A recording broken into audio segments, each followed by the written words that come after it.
Welcome student in another topic of your lesson number 6 geography that is mineral waste industry। तो आज आपको मैं geography lesson number 6 का जो टॉपिक है मिनरल वेस्ट इंडस्ट्री उसको करवाने जा रहा हूँ। Industry that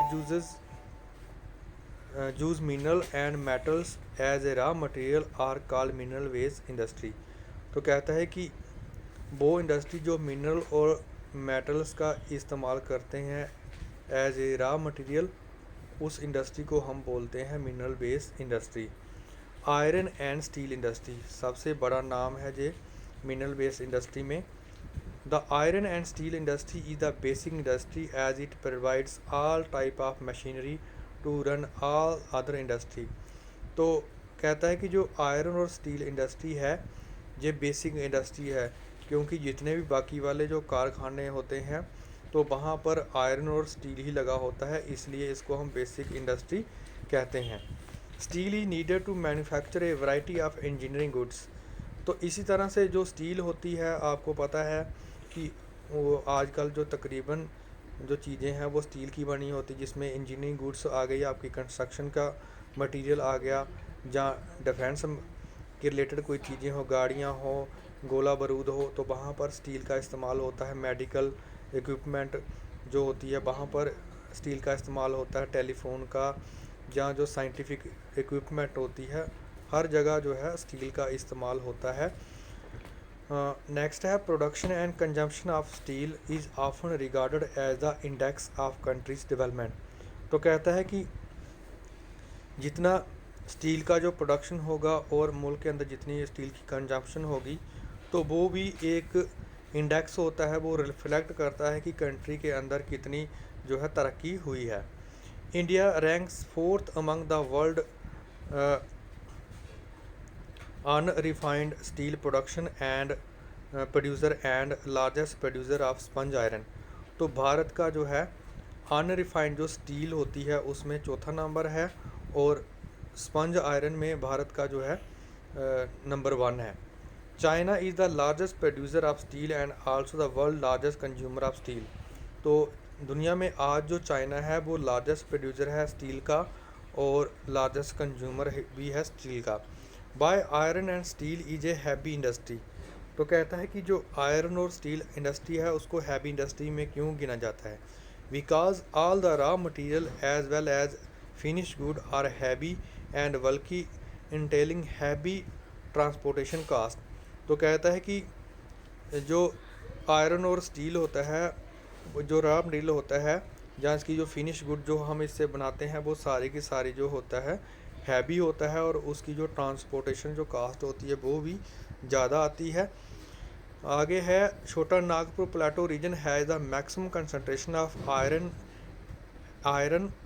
and steel industry. तो कहता है कि छोटा नागपुर जो प्लेटो है, जहाँ पर हमारा छत्तीसगढ़ आता है, जहाँ उड़ीसा आता है, तो उसके साथ मध्य प्रदेश का कुछ इलाका, तो ये सारे का सारा जो इलाका है जहाँ पर आयरन और स्टील की जो मेन इंडस्ट्री है। India not able to perform to its full potential in production of iron and steel because. तो कहता है कि भारत की जितनी पोटेंशियल थी इसको आयरन और स्टील को की प्रोडक्शन के लिए, उसका पूरा फुली इस्तेमाल नहीं कर पाया। क्यों? क्योंकि high cost and limited availability of cooking coal. तो भारत के पास क्या है कि जो कास्ट है कुकिंग कोल की, इसको पिघलाने के लिए लोहे को, तो वो क्या है, वो ज़्यादा है, और क्या है उसकी जो सप्लाई है वो लिमिटेड है। नेक्स्ट है लोअर प्रोडक्टिविटी ऑफ लेबर, और जो लेबर है उसकी जो प्रोडक्टिविटी है वो कम है, लोअर है। इरेगुलर सप्लाई ऑफ एनर्जी, और सबसे बड़ी जो समस्या है भारत में, प्रॉब्लम है, वो जो सप्लाई है एनर्जी की, मतलब इन द फॉर्म ऑफ हमें जो उसको चलाने के लिए चाहिए कारखाने को बिजली की, वो ज़्यादा है। पुअर इंफ्रास्ट्रक्चर, और इसी के साथ जो रोड हैं भारत में वो भी इतने अच्छे नहीं हैं। Liberalisation and foreign direct investment have given a boost to the industry with the effort of private entrepreneurs. तो कहता है कि जो लिबरलाइजेशन है, जिसके तहत जो लाइसेंस का जो सिस्टम था भारत के अंदर वो ख़त्म हुआ 1991 में, और फॉरेन का जो पैसा था भारत में आना शुरू हुआ, और प्राइवेट जो इंडस्ट्रीज थे उन्होंने पैसा लगाना शुरू किया आयरन और स्टील में, तो उसका जो है भारत को बहुत फ़ायदा हुआ है। नेक्स्ट है एल्युमिनियम स्मेल्टिंग। तो second most important metallurgical industry in India. तो दूसरी सबसे जो इंडस्ट्री है भारत में वो एल्युमिनियम स्मेल्टिंग की इंडस्ट्री है। The raw material used in the smelter is called bauxite. तो जो रॉ मटेरियल इस्तेमाल होता है एल्युमिनियम को बनाने में उसको हम बोलते हैं bauxite. It is a very bulky dark reddish colour rock. तो जो बॉक्साइट होता है वो वल्की और डार्क रेडिश कलर का होता है।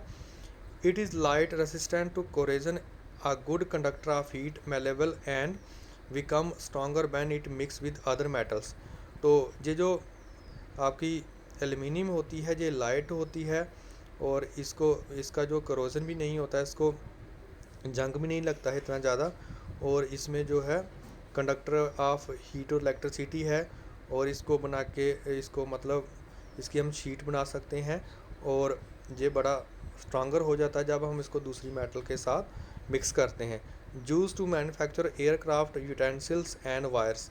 तो इसका जो इस्तेमाल होता है वो हवाई जहाज़ बनाने के काम आता है, बर्तन बनाने के काम आता है और तारे बनाने के काम आता है। It has gain popularity as a substitute for steel, copper, zinc and lead in a number of industries.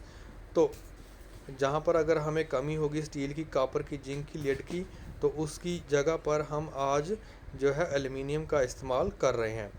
तो इसकी जो मेन इंडस्ट्री है वो लोकेटेड है उड़ीसा में, वेस्ट बंगाल में, केरला में, उत्तर प्रदेश में, छत्तीसगढ़ में, महाराष्ट्र में और तमिलनाडु में। इसी के साथ ये टॉपिक ख़त्म होता है। शुक्रिया।